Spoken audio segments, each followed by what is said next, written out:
Save your prayers. God is not here with us now.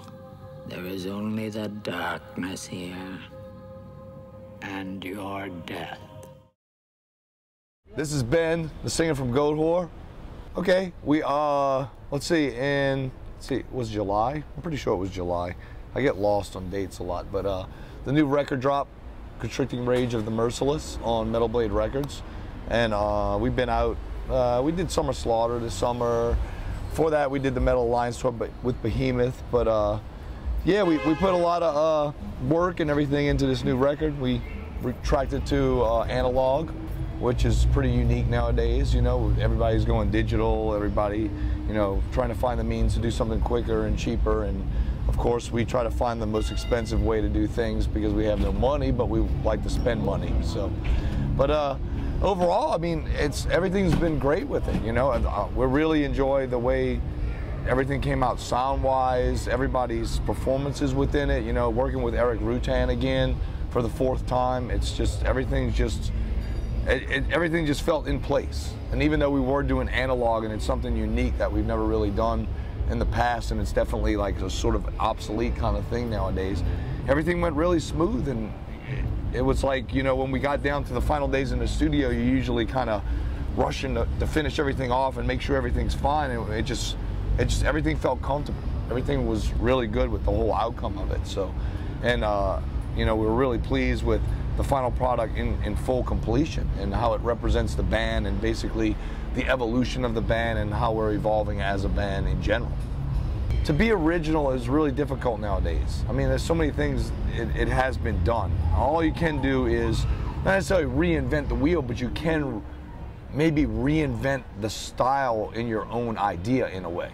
You know, like, so we really have a lot of different things incorporated in what we do. We have, like, you know, death metal, black metal, thrash metal. You know, we do have some little like crust punk kind of influences, things like that. And then we also have like more traditional kind of metal, you know, like Judas Priest, Motorhead, things like that, you know. And with saying Motorhead, even like a rock and roll element going into like AC/DC. So, you know, we have a lot of those variations within us, and we keep that deep rooted. And that just, what you can do is kind of go into it and, in a sense, reinvent it in your own fashion, in your own idea. You know, so everybody has different perceptions on how they take things in. So that's what we do. You know, as a band, all of us are involved within each song. So you have 4 different elements that are going on during a whole one song when you're creating it, and everybody, how their influences play into the role and how you reinvent older ideas that you were into and bring them to the table within what you're doing currently. You know, I really think that, you know, with Constricting, you know, James, Sammy, Zach, myself, it was a really good, you know, thing. Like, Sammy would make this little joke. He was like, this is the high voltage era, you know, like AC/DC, like high voltage.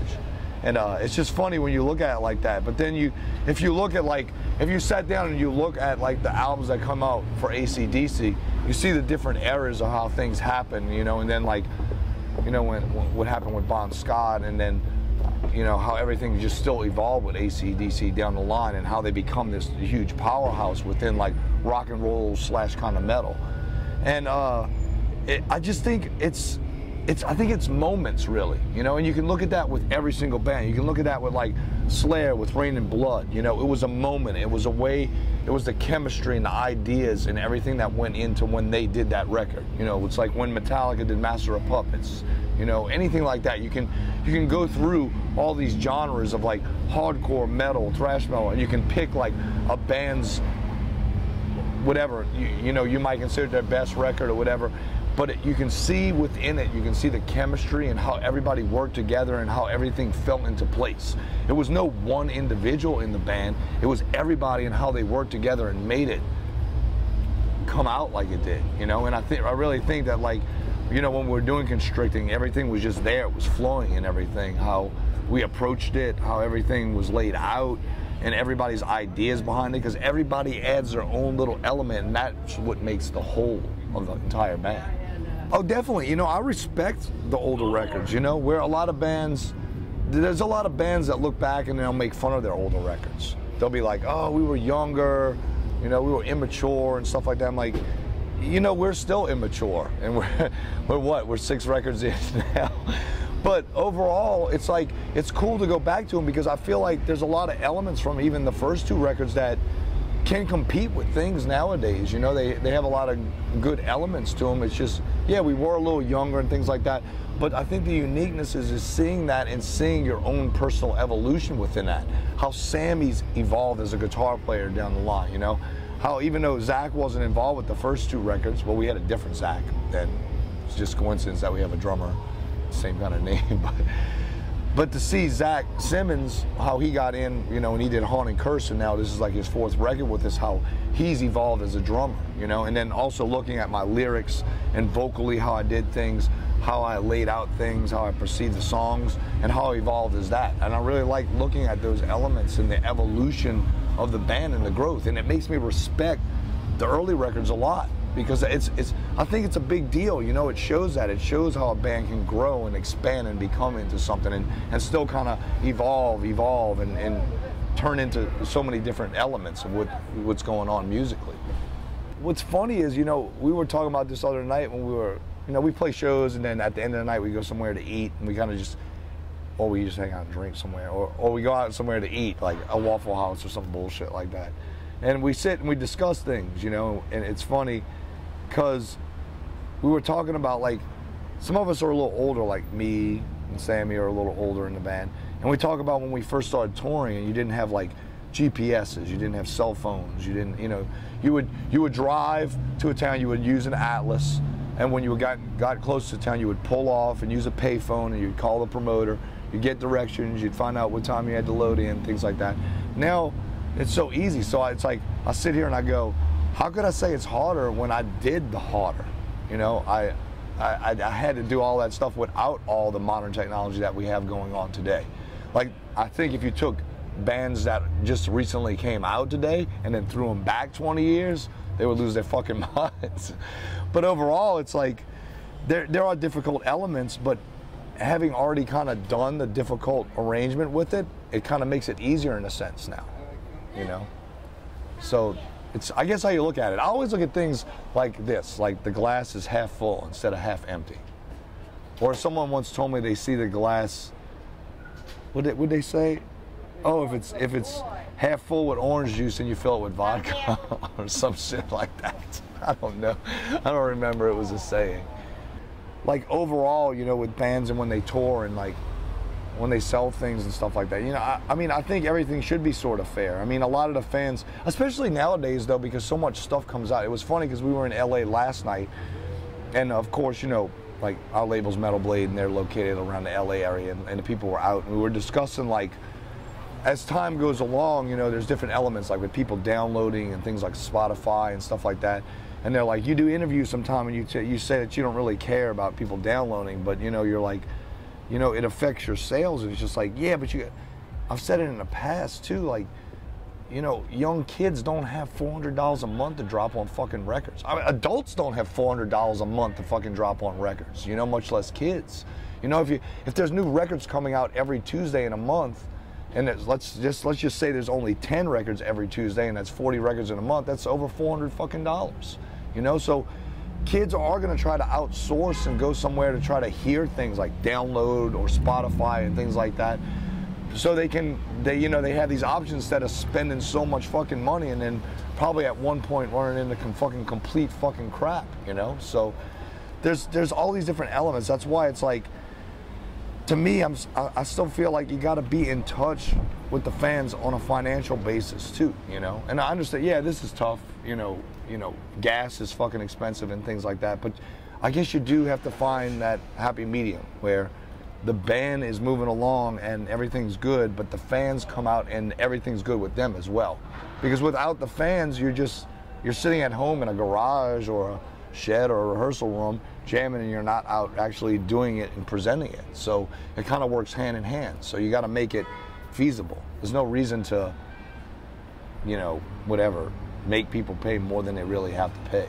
You know, I don't want to get into like the political structure of fucking like the music industry. Yeah, we all know it's bullshit. You know, we all know there's so much crap behind it. But at the same point, within saying that, bands do have the power at times to alter that, so it's not so demanding on their fans per se.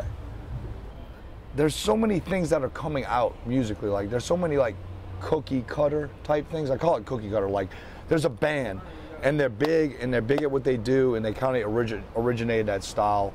And then all of a sudden, all these other little bands come out, and so all these other little labels start grabbing all these little bands, and they're like watered down versions of this band that created this style.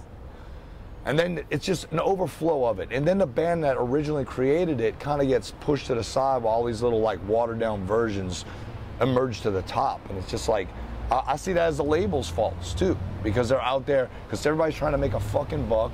And so they're flushing that into people's faces and into their ears and stuff like that, you know, and just, this is this, and this band is like this. And it's just like, give the element to the band that created that. Let them have it. Let them run with it forever, you know? You don't see bands like the old days, like, I mean, you know, well, like Slayer, Metallica, Megadeth, things like that, the longevity, that they're still going, they're still doing things, you know, Iron Maiden, Judas Priest. You don't really see that much nowadays, you know? And so I really wish the industry would just kind of flip and kind of go back to the way it used to be, where it was hard to get signed. You know, every band couldn't just get signed.